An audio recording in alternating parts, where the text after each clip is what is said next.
हमारे पास जो fifth question है उसमें हमें डी की वैल्यू दी गई है, ई की वैल्यू दी गई है और एफ़ की वैल्यू दी गई है, जिसमें हमें D union E union F मालूम करना है। अब D union E union F मालूम करने के लिए सबसे पहले हम डी यूनियन ई मालूम करेंगे। अब डी यूनियन ई मालूम करने के लिए सबसे पहले हम डी यूनियन ई लिखेंगे और डी की वैल्यू रखेंगे 2 4 6 यूनियन ई की वैल्यू रखेंगे 1 3 5 6। अब इनका हम यूनियन की हमारे पास वैल्यू आएगी 1 2 3 4 5 6।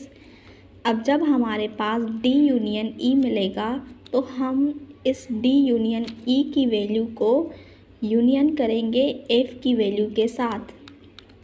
हम लिखेंगे D union E union F. सबसे पहले हम डी यूनियन ई की वैल्यू लिखेंगे जो है हमारे पास 1 2 3 4 5 6 और उसके बाद हम एफ़ की वैल्यू लिखेंगे 1 3 6 9 10। अब हम इस वैल्यू को इसके साथ यूनियन करेंगे तो हमारे पास आएगी वैल्यू 1 2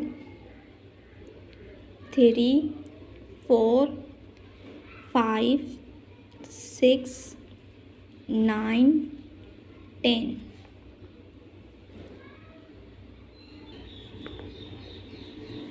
अब क्वेश्चन नंबर 6 में हमें ए बी और सी की वैल्यू दी गई है, जिसमें हम देख सकते हैं कि बी जो है वो हमारा नल सेट है। इसका मतलब इसमें कोई भी वैल्यू नहीं है।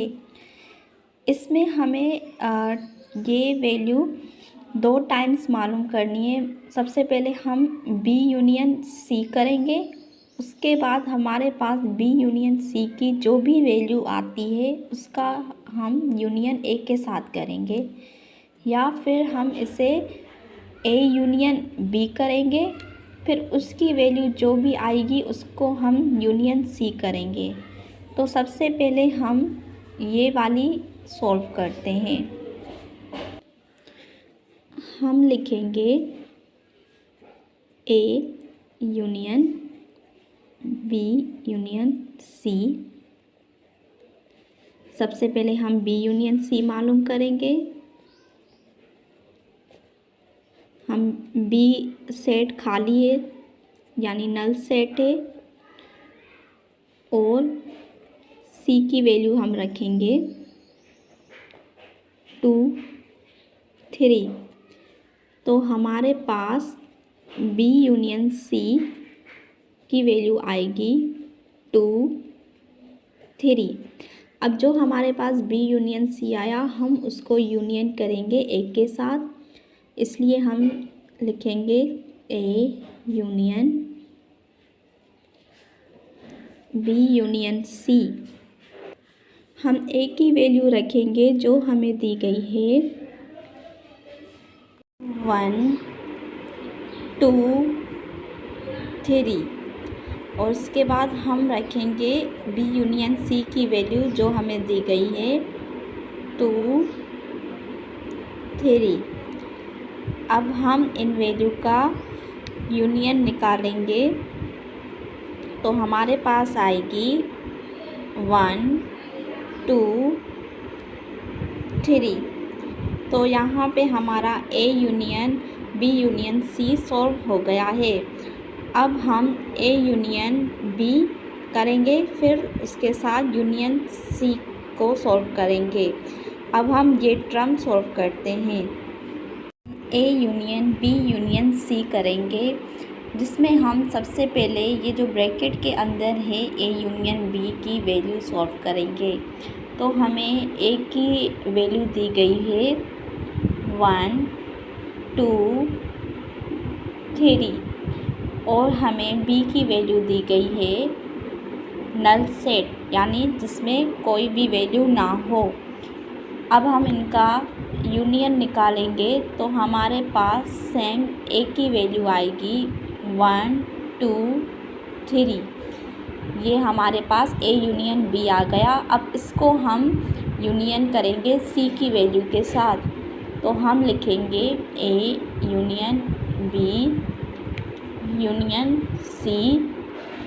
सबसे पहले हम ए यूनियन बी की वैल्यू लिखेंगे 1 2 3 और हमें सी की वैल्यू दी गई है 2 3। तो अब हमारे पास A union B union C की वैल्यू आएगी 1 2 3। तो हम देख सकते हैं जब हमने ए यूनियन बी करके फिर जब हमने यूनियन सी किया तो हमारे पास आंसर जो आ रहा था वो 1 2 3 आ रहा था। हमने पहले बी यूनियन सी किया था फिर उसके यूनियन किया था ए के साथ, तब भी हमारे पास आंसर 1 2 3 सेम आ रहा था। इट्स मीन कि हम A union B union C करें या फिर B union C union A करें, आंसर हमारे पास सेम ही आएगा।